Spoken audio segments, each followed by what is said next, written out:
There's a moment you probably know. You're in the middle of something. A conversation, an argument, maybe just a quiet evening that should feel peaceful but doesn't. And the other person is spiraling. Their voice is getting louder. Their words are getting sharper.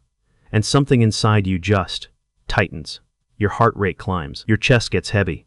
Your mind starts racing through every possible response, every defense, every explanation. And before you even realize what's happening, you're in it with them. You're matching their energy. You're louder now too. You're saying things you didn't plan to say. And somehow, what started as a small disagreement has turned into something that's going to take days to recover from. And afterward, in the quiet that follows, you think, why does this keep happening? Why can't I just stay calm? Why do I always get pulled in? Am I the problem here? Am I just not emotionally mature enough to handle this? Or is it something about them, something about us, something about the way we do this together that makes staying grounded feel almost impossible? Here's the truth. No one tells you. Calm isn't a personality trait. It's not something some people are born with and others aren't. Calm is a skill. A practiced, deliberate, deeply powerful skill. And the people who have truly mastered it don't just have better relationships. They change the emotional atmosphere of every room they walk into, every conversation they're part of, every relationship they're in. Their calm isn't passive. It isn't cold. It isn't distance disguised as peace. It is the most powerful relational force there is. And when you develop it, really develop it, at a nervous system level, something remarkable happens. People around you start to feel it. They can't explain it, but they feel it. Your partner feels it. Your coworkers feel it. The anxious person at the dinner table feels it. And the interesting thing? It makes people pay attention. It earns a kind of quiet authority that no amount of volume or intensity ever could. You're not here because you want to be emotionally shut down. You're here because somewhere in you, you already know that the most powerful version of yourself isn't the loudest one in the room. It's the steadiest one. So let's get into it. Most people believe that being calm under pressure means suppressing what you feel. That it means pushing the emotion down, holding your face still, keeping your voice even, and just getting through the moment without exploding. And for a while, that technique sort of works. Until it doesn't. Until the suppression itself becomes the problem. Because your partner can feel that you're holding something back, and the distance that creates is its own kind of damage. What looks like calm from the outside is actually tension in a suit. And the people closest to you can tell the difference. Here's what real calm actually is. It's not the absence of feeling. It's the presence of something stronger than the feeling. It's the ability to have an emotion move through you, to feel the heat of frustration, the sting of hurt, the pull of anxiety, and not be controlled by it. Your nervous system is extraordinary. It was designed by millions of years of evolution to scan for threat, to react before your conscious mind can catch up, to protect you. And in genuine danger, that system saves your life. But in relationships, in the middle of a disagreement with someone you love, or a tense moment with a colleague, or a conversation that's getting too honest too fast, that same system fires like a smoke detector that can't tell the difference between burnt toast and an actual fire. It sounds the alarm regardless, and most people spend their whole lives reacting to alarms that weren't real emergencies to begin with. The person who learns to regulate that system, who learns to pause in the space between the trigger and the response, becomes something rare. Becomes someone whose presence actually shifts the energy in the room, not because they've become emotionally unavailable, but because they become emotionally immovable. And there is a profound difference between those two things. Here's the first thing that separates truly calm people from everyone else. They stop needing the situation to be different in order to be okay. Most people walk into difficult moments with an unconscious contract. I will be calm as long as this conversation stays reasonable. I will be patient as long as my partner doesn't say that thing. I will stay grounded as long as the other person meets me halfway. And the moment those conditions aren't met, the moment things go sideways, the calm collapses. Because it was never real calm. It was conditional peace. And conditional peace breaks under pressure every single time. Here's what's actually happening beneath that pattern. Your nervous system has learned that your sense of okayness depends on external circumstances going a certain way, which means you've handed control of your inner state to everyone and everything around you. Your partner's mood becomes your mood. The tone of the conversation becomes your emotional reality. Someone else's anxiety becomes your anxiety. And you don't even notice it happening because it happens so fast, at a level below conscious thought. Genuinely calm people have done the internal work of decoupling their well-being from the behavior of others, not in a cold way, not in a "I don't care what you do" way, but in a deeply secure way that says, I can feel what I feel and I can stay here. I don't have to fix you to be okay. I don't have to win this to feel safe. I don't have to make this moment go differently in order to trust that everything is going to be all right. Think about the difference between these two versions of the same moment. Your partner is upset, voice raised, saying you never listen. The first version, your chest tightens immediately, you feel the familiar flood of defensiveness, and before you've even processed what they said, you're already explaining yourself. That's not fair. I do listen. You always do this. The second version, you feel the heat rise in your body, you notice it, and from somewhere underneath the reaction you quietly think, they're in pain right now. This isn't about me. Let me just stay. That second version isn't a communication technique. That's what it looks like when someone has stopped needing the moment to be different in order to remain themselves inside it. And when your partner experiences that, when they're spiraling, and instead of matching their energy, you simply remain steady, something in them registers it before their conscious mind catches up. Something in them says, he's still here. She didn't leave. I'm safe to fall apart a little because someone solid is in the room. And that is the thing that actually brings people back from the edge of a conflict. Not being told to calm down, not logic, safety, and you become the source of it.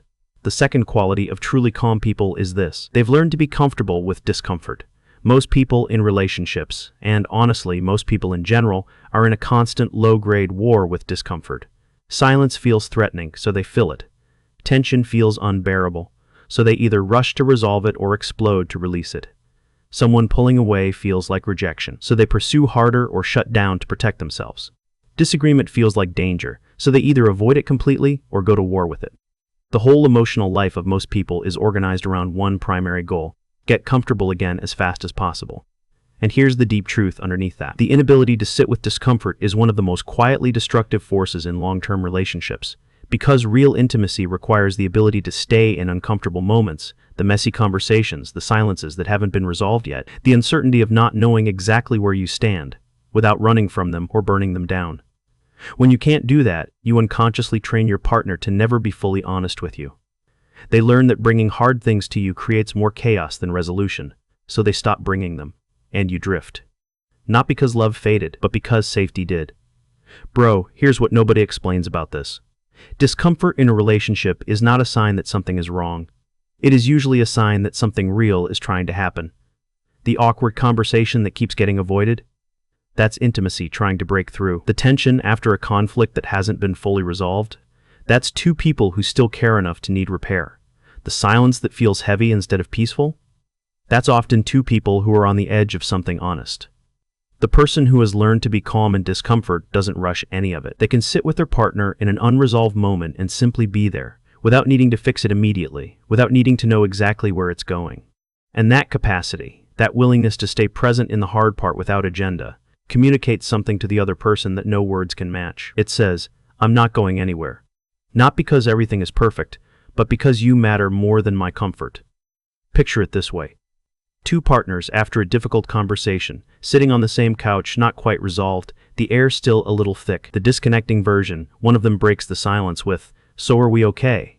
Not because they're ready to be okay, but because the discomfort is too much to hold. It rushes the process. It asks the other person to perform resolution before they feel it. The connecting version, one of them reaches over and puts their hand on the other person's knee. No words, just presence. Saying without saying, I can be here, even when it's not easy. I'm not going anywhere. That small moment, that willingness to stay in the uncomfortable instead of escaping it, can repair more than an hour of talking, because your nervous system doesn't trust words the way it trusts presence. And when your partner feels your presence in the hard moment, something in them softens. Not immediately, maybe, but it softens. The third thing about genuinely calm people, they've stopped arguing with reality. Here's a pattern that lives in almost every relationship, and almost no one recognizes it for what it is.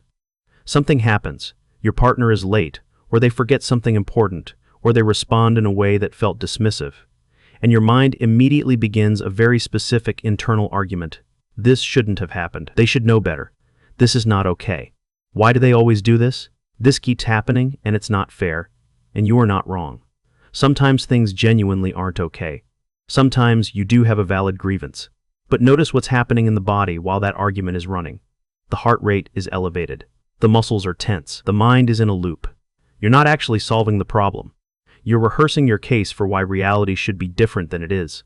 And the longer you rehearse it, the more activated your nervous system becomes, until by the time you actually speak to your partner about what happened, You're not bringing them the original issue anymore. You're bringing them the accumulated emotional charge of every loop that ran through your mind since it happened.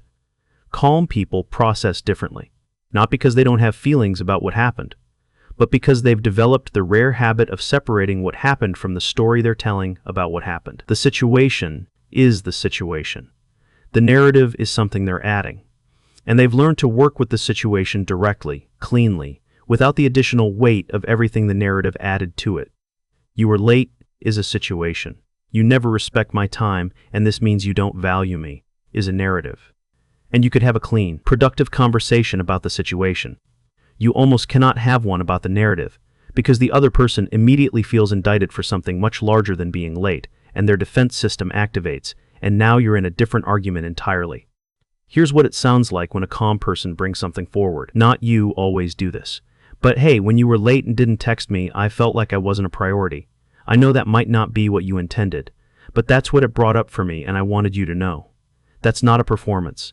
That's not a communication script from a therapy workbook. That's what two people who have learned to love without losing themselves actually sound like. And it completely changes what's possible in the conversation that follows. And here's what changes everything.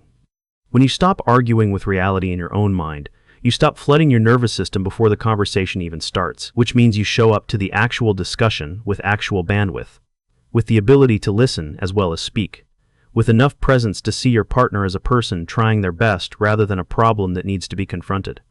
That shift alone changes the entire emotional temperature of how you communicate. Fourth, calm people have a fundamentally different relationship with silence. Most people in relationships are afraid of silence in a way they've never examined. Silence after a question feels like rejection. Silence during conflict feels like contempt. Silence in the middle of a deep conversation feels like disconnection. So most people rush to fill every gap, to explain every pause, to cover every quiet with words, because silence feels like something has gone wrong. Here's the part no one talks about. Silence is not empty. Silence is where the nervous system actually processes. It's where real thought happens. It's where emotions settle instead of escalating. It's where two people can simply exist in the same space without performing connection and actually feel it. The couples who are most deeply connected are often comfortable with the most silence, because their silence is full. It's not avoidance, it's arrival. And the person who has learned to be comfortable with silence in conversation has a disproportionate amount of relational power, not manipulative power, but the quiet authority that comes from not needing to fill every moment. When you can ask a hard question and then genuinely wait, not as a tactic, but because you actually trust the space, the other person feels something shift. They feel the absence of pressure. And that absence is often what allows them to say the honest thing they've been holding back, because they no longer feel rushed toward a predetermined answer. Think about two versions of the same moment. You ask your partner something important, maybe how they're really feeling about something, maybe about a pattern you've noticed. The disconnecting version. Before they've even finished forming a thought, you're already adding context, softening the question, answering it yourself, or asking a follow-up. The connecting version, you ask it, and then you let it breathe. You sit with the quiet without fidgeting in it. You let them find the words without helping them to your preferred version. And something in them registers. She actually wants to hear me. He's not just asking to check a box. They're here. That feeling of being waited for, of being given room to arrive at your own honest answer, is one of the most underrated gifts you can give someone you love. Fifth, truly calm people have stopped taking things personally that were never about them. This one is hard, because most things that feel personal have very little to do with you. Your partner is short with you when they get home, and your mind immediately begins, did I do something? Are they upset with me? Is this about last week? But most of the time, what's coming at you is simply what's inside them. The stress of the day. The weight of something they haven't said to anyone yet. The old wound that got bumped by something that had nothing to do with you. And when you take it personally, two things happen simultaneously. You make it about you when it wasn't, and you make it harder for them to actually talk about what it really is, because now they're managing your reaction on top of their own feeling. Man, this is where so many relationships quietly break down, not in the big dramatic moments, but in the thousand small moments where one partner's inner weather gets read by the other as a verdict about the relationship, and then both people end up defending positions that were never actually the real issue. The calm person notices the energy, checks in briefly and warmly. You seem a little off tonight, everything okay? And then lets it be whatever it actually is. They don't absorb it, they don't dramatize it, they don't pursue relentlessly or disappear into hurt silence. They make the door open and then let the other person decide when to walk through it. And that spaciousness, that refusal to make their partner's mood everyone's crisis, is paradoxically what makes the other person feel safest to actually talk about what's going on. Because when you stop reacting to the weather, you stop creating more weather. And the emotional climate of the whole relationship gets calmer, not because nothing ever goes wrong, but because there's now one steady person in the room who doesn't need everything to be fine in order to be fine. Sixth, calm people regulate before they respond. This might be the most practically important thing in this entire video. Most couples, and most people in difficult conversations, respond from their activated state. They say the thing that the triggered part of them wants to say. They ask the question their fear is generating. They make the accusation their hurt is writing. And the response that comes from that activated place almost always makes things worse. Not because they're a bad person, but because they're working with a hijacked nervous system that is running on protection mode rather than connection mode. Here's what's actually happening at a biological level when you get triggered. Your nervous system detects what it interprets as threat, emotional threat, relational threat, threat to your sense of self. And it routes processing away from the prefrontal cortex, the part of your brain that does nuance, empathy, long-term thinking, and choosing your words carefully. It prioritizes the survival brain, and your survival brain is not interested in connection. It's interested in defense. So you say the thing that defends rather than the thing that connects. And then you feel bad about it later when the prefrontal cortex comes back online and goes, "That's not actually what I wanted to communicate." The practice of regulating before responding is not complicated, but it requires the courage to introduce a pause where there used to be an immediate reaction. It can look like taking 3 deep, slow breaths before speaking, not as a coping technique, but as a physiological intervention that actually begins to shift your nervous system out of threat response. It can look like saying, "I need 2 minutes," and meaning it. It can look like noticing the physical sensation of activation in your body and treating it as information rather than an emergency. The heat in your chest, the tightness in your throat, the urge to speak immediately. All of that is data. You don't have to obey it. And here's what changes everything about this. When you respond from a regulated state, what comes out of your mouth is different. Not softer necessarily, not less honest, but cleaner. More of what you actually mean, and less of what your activated state generated on your behalf. And the person on the receiving end feels that difference without knowing why. Her brain is quietly registering, "He thought about this before he said it." Something in him is communicating. She's not just reacting, she's actually here, and that alone opens a kind of listening in the other person that defensiveness never can. Seventh, calm people have done the inner work of knowing what actually matters to them. Here's the thing about people who seem unshakably calm under pressure. They're not calm because nothing affects them. They're calm because they know what they actually care about and what they don't, and that clarity acts as an internal compass that keeps them oriented when everything outside them is spinning. Most people spend their relational lives reacting to an enormous number of things as if they are all equally important. The unwashed dish, the unanswered text, the tone of voice during one sentence in an otherwise fine conversation, the way they said that thing at dinner, all of it gets weighted as significant.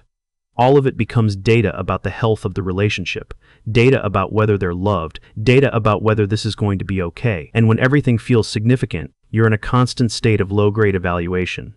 Is this okay? Is this a problem? Should I bring this up? Is this a sign of something bigger? And that vigilance is exhausting.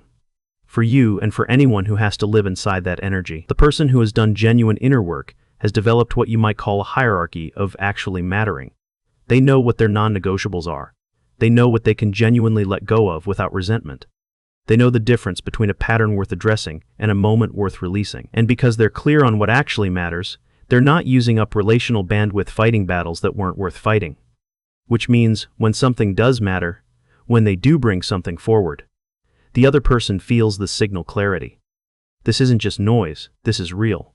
Think about the difference. The disconnecting version is a relationship where everything becomes a potential issue, where the other person walks on eggshells because they never know what's going to land as a problem. And the connecting version is a relationship where the calm person lets most small things pass with genuine grace, and when they do speak up, their partner trusts it immediately. Because they know this person doesn't manufacture drama, which means when they say, "Hey, this one actually matters to me," the weight of that lands completely differently. That's the quiet relational power of someone who has done the work of knowing themselves. They don't need to fight for importance in every small moment, because the moments they choose to speak into carry a weight that nothing has diluted. And here's the one most couples never figure out. The eighth thing. Calm people make others feel calm simply by being themselves. This is where it gets really interesting. There's a concept in neuroscience called co-regulation, and it means this: human nervous systems are not isolated systems. They are constantly influencing and being influenced by the nervous systems of the people around them. When you're with someone who is chronically anxious, your own baseline anxiety tends to rise. When you spend time with someone who is genuinely at ease, something in your own system begins to settle. You felt this before. The friend who just being in the same room with makes everything feel less urgent, less catastrophic. The person whose energy, without even trying, slows everything down to a manageable pace. That is not magic. That is biology. Your mirror neurons, your autonomic nervous system, your stress hormones. All of it responds to the emotional environment being created by the people around you.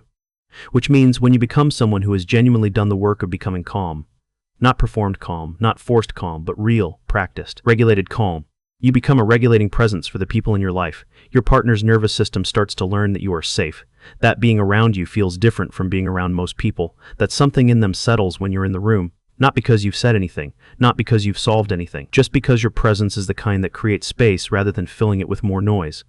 And that is a form of love that doesn't get talked about enough. The love that shows up as steadiness. The love that shows up as, I will not add to the chaos. The love that shows up as a room that feels different when you're in it. Not quieter necessarily, but safer, more breathable, more like the kind of place where people can actually be honest about what's going on with them. When your partner starts to feel that from you, when their nervous system begins to learn that you are a regulation resource rather than another variable they have to manage, the entire dynamic of the relationship shifts. They stop bracing for impact when conversations get hard. They stop performing okayness to keep you from reacting. They start bringing you the real things, the honest things, the things they've been carrying alone because they didn't think you could hold them. And that's when a relationship becomes something rare, something that actually restores people instead of draining them. So here's where all of this lands. This isn't a list of techniques. This isn't a set of communication hacks you're going to forget by Thursday. What you've just taken in is a portrait of a person. The kind of person who changes the quality of every relationship they're in simply by the work they've been willing to do on themselves. The kind of person whose calm isn't distance, whose stillness isn't coldness, whose steadiness isn't absence, but whose presence is the most generous thing they offer the people they love. Every point in this video pointed toward the same thing. The work of becoming a calm person is the work of coming home to yourself, so thoroughly, so honestly, so completely, that other people feel more like themselves around you. That's not about control. That's not about being unaffected. That's about being so rooted in who you are that the storms that move through your life, your relationships, your most difficult conversations don't uproot you. They move through you. And you remain. The relationship you want doesn't begin when the other person becomes easier to love. It begins the moment you become harder to shake.